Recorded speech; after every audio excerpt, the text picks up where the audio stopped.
Tapi kalau ada percanggahan dalam mazhab itu macam mana? Sebab tu dalam dunia ilmu, apabila ada percanggahan, seseorang hendaklah melihat apakah alasan yang boleh kukuh. Kita di Malaysia umpamanya ada banyak perkara yang kita tidak berdasarkan mazhab. Di dalam mazhab Syafi'i, jika kita nak membeli, kita kena menyatakan aku jual dan aku beli. Akad tu. Akad itu dengan lafaz. Ya, dengan lafaz. Tetapi mazhab lain menyebut bahawasanya dengan cukuplah, umpamanya mazhab Abu Hanifah, cukuplah dengan kita menunjukkan barang, menunjukkan harga, maka itu akad lah. Keredaan lah dua pihak. Kita di Malaysia ni kalau nak pergi beli air tin di mesin tu, bila kita nak kata aku jual aku beli ya? Kan umpamanya itu mesin tu tak mazhab Syafi'i tu. Kita bayar tol pakai tak cenggung. Jadi kita kenapa nak sempitkan perkara-perkara yang seperti ini? Let kita ambil manfaat daripada semua mazhab. Kita lihat apa alasan. Kita dilarang dalam agama wala taqfu ma laysa laka bi'ilm inna sam'a wal basara wal fuada kullu ulaika kana anhu mas'ula. Jangan kamu ikut apa yang kamu tak tahu. Semua pendengaran, penglihatan kamu ditanya oleh Allah. So bila kita nak ikut mana-mana imam pun kita kena tahu apa alasannya. Takkanlah kebenaran hanya terkumpul pada satu mazhab saja. Bisa ada yang konkret. Ya, sebab tu ambil manfaat daripada semua mazhab. Sebab itu ini keperluan generasi muda. Saya quote Dr. Yusuf Al-Qardawi, dia kata hendaklah generasi kini bebas dari taksub mazhab, maka dengan itu akan lihatlah keindahan Islam. Kesederhanaan itu penting. Kesederhanaan. Okay. Kalau tak ada kesederhanaan, payah kita nak menyaksikan agama ni. Okey, soalan yang seterusnya daripada siapa tadi? Nah, silakan. Bismillahirrahmanirrahim. Assalamualaikum warahmatullahi wabarakatuh. Salam. Pertama sekali saya ucapkan tahniah pada doktor kerana setelah dilantik menjadi mufti Kerajaan Negeri Perlis, Kerajaan Negeri Perlis telah pun mewartakan bahawa sebelum ini, sebagaimana yang saudara moderator cakap, Perlis Indra Kayangan terus ditukar kepada Perlis Darul Sunnah. Saya ucapkan tahniah lah. Kerana doktor dilantik menjadi sebagai mufti baru tukar ataupun sebelum tu ada perancangan untuk tukar, saya tak tahu. Soalan saya berkenaan dengan imej Islam yang doktor utarakan sebentar tadi. Adakah doktor sekarang sebagai seorang mufti yang dilantik berpuas hati dengan imej Islam, khususnya dari aspek kepimpinan negara?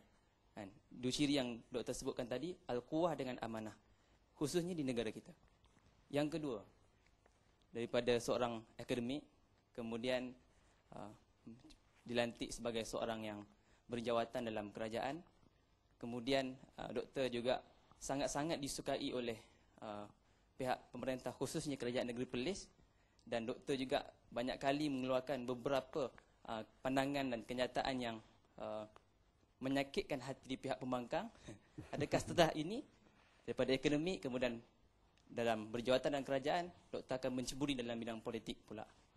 Yang seterusnya doktor, ketiga, banyak panjang soalan ni. Adakah pembangkang khususnya PAS menjadi masalah kepada doktor untuk meneruskan cita-cita doktor? Macam politik ni. Okay. Soalan yang kedua tu dulu, menarik tu. Ada kerjaya politik di masa depan Tuan Doktor sendiri? Sehingga setakat ni saya tidak ada sebagang niat di dalam politik ini. Dan saya sebenarnya tidak pernah apabila memberikan suatu pandangan, tidak pernah berfikir bahawasanya mestilah pandangan saya itu menyakitkan pembangkang ataupun menyokong kerajaan. Banyak juga tulisan-tulisan saya dibaca, ia juga pedas untuk pihak pemerintah. Tetapi saya sebagai dunia akademik, saya anggap bahawasanya apa yang penting tadi fact and figure. Apabila kita kemukakan fakta, siapa yang terkena nasib dia. Siapa terkena nasib dia. Saya tidak pernah kerana dia PAS maka saya nak sindir dia, ataupun kerana dia UMNO maka saya tidak sindir dia. Orang UMNO juga ramai yang terasa dengan sebahagian daripada perkataan dan tulisan saya. Saya ingat ini perkara yang biasa dalam dunia ilmu. Dunia ilmu ini tidak pernah memilih bulu. Cuma siapa yang terasa lebih itu dia kena fikir baliklah pasal dia terasa. Agama tetap agama kan? Agama itu agama. Tak boleh. Ini tak ada satu masalah dengan golongan agama.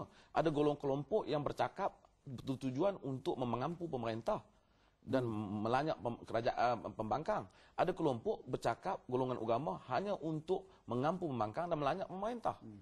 Agama tidak boleh demikian. Agama mesti bersifat fakta. Siapa yang benar, benar. Tidak kira sama dia pemerintah ataupun dia pembangkang. Soalan pertama tadi tentang pendekatan yang kuah dan ini masalah imej. Saya duka cita sebab kita tengok di Malaysia ni semua kita ada. Kita ada JAKIM, kita ada jabatan agama, kita ada jabatan mufti, kita ada macam-macam dan kita ada peruntukan yang bukan sedikit yang diberikan oleh pihak kerajaan dan berbagai pihak untuk dakwah. Tapi kita sangat perlahan perkembangan orang menganut Islam di Malaysia ni. Di Barat, di Eropah, tidak ada kerajaan yang membantu mereka dan dana yang besar macam kita. Tetapi masuk Islam ataupun manusia terima agama begitu pantas. Walaupun mereka menghadapi tekanan tuduhan Islam sebagai teroris dan seumpamanya, menunjukkan adanya masalah imej yang sangat tidak jelas dalam negara kita. Sekalipun slogan Islam itu kedengaran. So maka kita kena baiki, termasuk orang pemerintah pun, termasuk orang politik, semua mesti dibaiki supaya kelihatan imej Islam itu yang melambangkan slogan yang mereka sebut. Alhamdulillah, insyaAllah. Dan soalan seterusnya daripada penonton. Teruskan, siapa tadi? Tadi ada soalan yang ketiga, kita terlupa apa. Soalan ketiga dia mengenai politik kan, dah jawab tadi rasanya. Okey, soalan daripada penonton, siapa tadi? Silakan. Assalamualaikum. Salam. Apakah pendapat doktor tentang konsep Islam Hadari yang telah diperkenalkan oleh Perdana Menteri kita? Itu saja. Oh, terima kasih. Bagi saya Islam. Okey. Islam. Islam adalah Islam. Tapi Islam Hadari ini saya sendiri bila membaca, kita tahu mereka bukan maksudkan satu agama baru. Tapi mereka maksudkan ia adalah satu projek di dalam untuk kembali memberikan nilai-nilai tamadun semula kepada orang Islam. Itu perkataan hadarah itu ada, hadari itu ada. Dari segi apa yang disenaraikan dengan niat Islam Hadari itu memang sangat cantik. Jika orang Islam berjaya buat, sangat baik.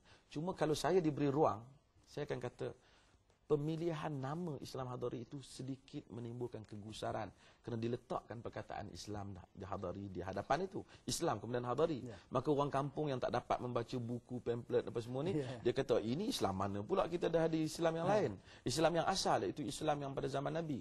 So, kalaulah perkara itu dah berjalan dan kita pun patut perkara ini daripada awal disebut. Mungkin kalau dicantikkan sedikit. Sekarang ni ditambah perkataan pendekatan Islam Hadari.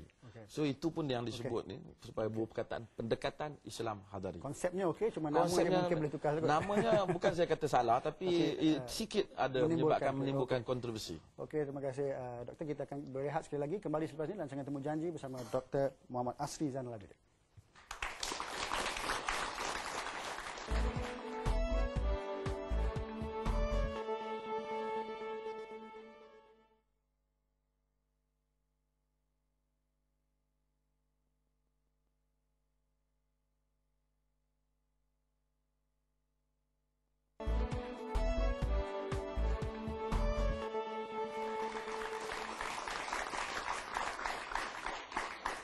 Terima kasih kerana masih bersama kami dalam rancangan Temu Janji. Sebelum kita ke soalan seterusnya, saya nak berikan alamat email kami, iaitu temujanji@astro.com.my di kaca TV anda sekarang.